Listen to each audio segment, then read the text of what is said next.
When I was introducing Angela, I was remiss to mention that she's a two-time Golden Globe winner, most recently for Best Supporting Actress for Wakanda Forever. She is 7 Primetime Emmy Award nominee. She won a Critics' Choice for Wakanda Forever, and she's earned her 2nd Academy Award nomination for Wakanda Forever. Please give a warm welcome to Angela Bassett.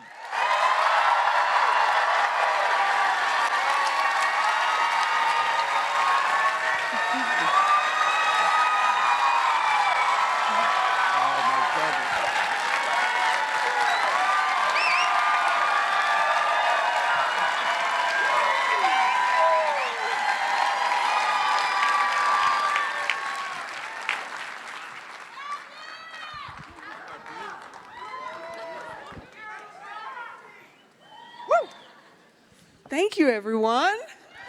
My goodness. The queen is in the house. Angela, have you been able to process all this love you've been getting? This helps. Yes, absolutely. You know. How wonderful. How did it feel, the 2nd nomination? It's pretty, you know, I hate when they say what they do say. Surreal. You didn't think after, 29 years. I think maybe, well, I didn't try to give up hope. I never tried to give up hope, but it was like a little faint light, faint light that it would be possible. Well, it's totally deserving. You have given us so much throughout the years. When did you realize as a young person that you wanted to be an actress? Do you remember when you first had that little glimmer that I want to be an actress? Well, I fell in love with it when I was sitting in the theater at 15, watching James Earl Jones perform on stage. So theater was my first love, but it didn't seem a practical dream to have. So I tried to do other things, went on to college, tried to major in business and, maybe be a teacher, that sort of thing. But it was the first snow my junior year, and Florida girl, so snow seemed like a miracle to me, And it just came to me. It would be as difficult to do something that I didn't have a love for or passion for as it would be to pursue this impractical dream. So you went undergrad, but you did not pursue at the time theater. Well, I was doing theater all along as an undergrad. So I have to write my, burn in the midnight oil and write those papers for English and history because I'm doing theater. I'm doing theater, every semester, every year. It was the first love, but I didn't commit to being. You're being very coy because you went to Yale University. I'm not being coy. That was pretty remarkable. Oh, yeah. Going to Yale School. Yeah, pretty remarkable. I heard they had a great theater school, but it was the graduate school that they were talking about, not the undergraduate Which you school eventually joined. So, yeah, so it I was said, your junior year in college that all of a sudden it grabbed you, and then you decided to stick around? Yeah, I figure it's going to be difficult for me to go to business school or be a molecular biophysicist because I don't have any aptitude or passion for it. So how hard can being an actress be when you love it? How hard can anything, it all be a challenge, but not an impossible one when you have love for it, when you have passion for it. And one of the things that I find amazing about you going to Yale drama school is that you were in touch with August Wilson and Lloyd Richards, correct? And you met them there. Yeah. And August Wilson is one of our greatest playwrights ever. And you were there in the room. Tell us about that. Well, I was in graduate school, and Lloyd Richards was the dean of the Yale School of Drama and the artistic director of Yale Repertory Theater. He was also the director of the Eugene O'Neill Playwrights Conference in Waterford, Connecticut, where they discovered and nurtured playwrights and new playwrights. And he invited me one summer to come to, to be a part of the season and do all the little roles. And one of the roles I was in Ma Rainey's Black Bottom, this new playwright, Dusty August May. Wilson, as Dusty May. Yeah, so I created the role there, and then, we workshopped it. It eventually came to Yale Rep. I graduated, so they had other students there who could perform it. But Angela, it came to Broadway, and I. but did you went in. understand when you got that script? The words, I mean, the poetry of Yes. August Wilson. I mentioned he's one of our greatest playwrights. You understood at the moment, like, oh my God, I have the words of this master in front of me. Yeah, absolutely. He was our Shakespeare, our Ibsen, all those great playwrights that I studied in drama school. Now we had one that was living and walking among us, and he looked like me. He was that guy. Every single play was just brilliant to have that opportunity. It was poetry. I love Shakespeare, so it was as close to that because he has a rhythm. It has a rhythm and a rhyme to it. Which I want to tap into something you mentioned, that he looked like you. When you decided to go into theater and you wanted to follow acting, you didn't have that many people to look up to. There was not that much representation. Can you tell us about that aspect? Did that deter you, or you said, no, I'm gonna go ahead with this career and I'm gonna forge my own path? Growing up in St. Petersburg, Florida, literally, 50s, 60s, 70s, when we would turn on Ed Sullivan on Sunday night and the Supremes were on, we would literally go out, run outside and say, "Black people on TV! Black people on TV!" We're so thrilled. We were so thrilled to see that representation, to see that excellence, to see that grace, that charm, that talent, all of that. So you look for that.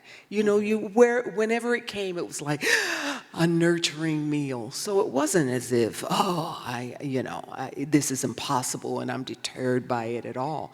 If I saw Cicely Tyson in Miss Jane Pittman, or go to the movies and Diana Ross in Lady Sings the Blues, or Tamara Dobson or Sheila Frazier or whoever in whatever blaxploitation movie of the time, Superfly, whatever it might be, you just love seeing yourself, seeing those who look like you and those who grew up in the community with you on screen, and they were glorious. So I thought, well, maybe it's possible. Of course, there's no one I know, my mom knows, or my family or friends know that I can talk to, or who could be a mentor. But I look outward, and I look up toward, the performances that they gave. And I found joy in it, and pride in it, and hope in it, and possibility in it.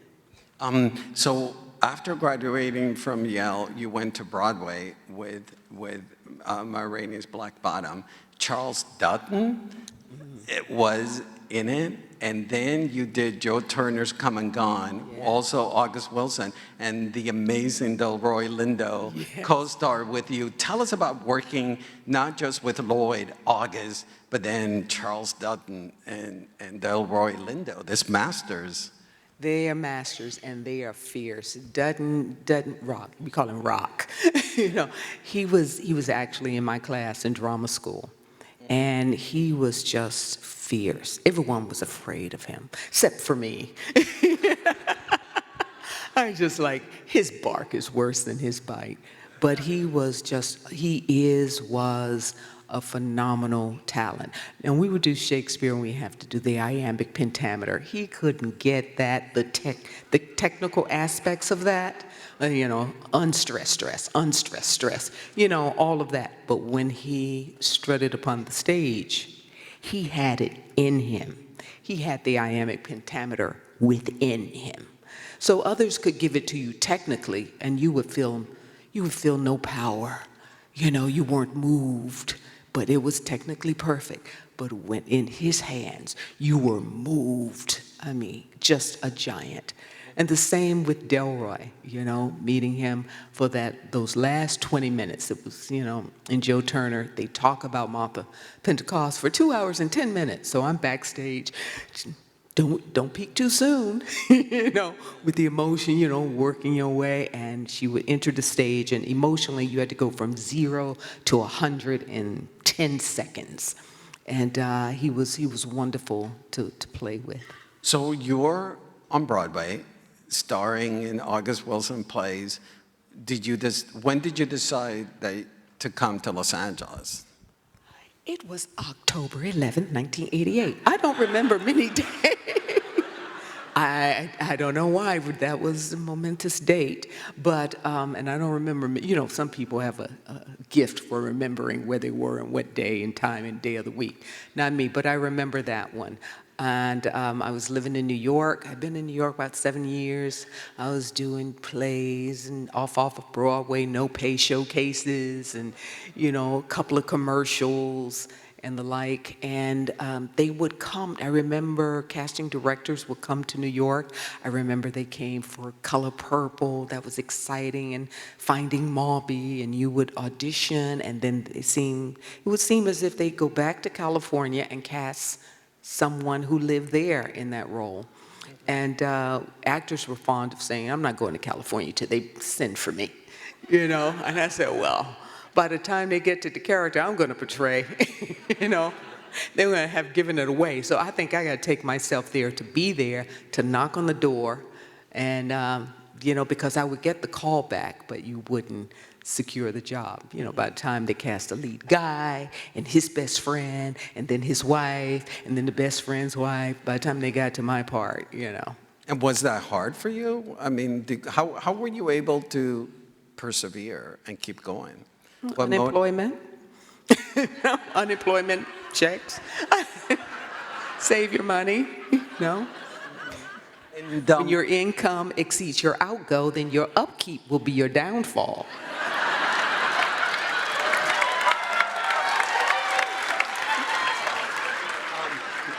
But once you moved to Los Angeles, you did a lot of TV. A lot of TV, a lot of one-hour episodic dramas. Mm-hmm. Yeah. Now, I want to introduce the next clip, which you eventually were cast by John Singleton in Boys in the Hood, and by Spike Lee in Malcolm X. So we're going to take a look at Boys in the Hood and Malcolm X.